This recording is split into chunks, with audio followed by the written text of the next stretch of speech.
In this video, I'm going to show you how to enter Universal Studios Hollywood with your Klook entrance tickets and also obtain your express tickets. First, pass through security. As well as a park map, be sure to download the official Universal Studios Hollywood app.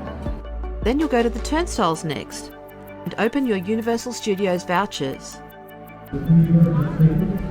So these are our Klook tickets, and Universal then sends confirmation. When you buy the tickets on Klook, Universal sends an email with the tickets attached. It's just so easy.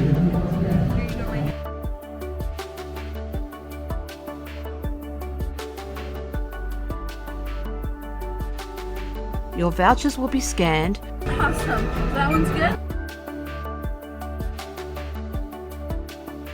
Oh, welcome back. It's been a while. Thank you. Thank you. If you also purchased Universal Studios Hollywood Express tickets, you'll be handed those at the turnstiles. And that's it. You're inside Universal Studios Hollywood.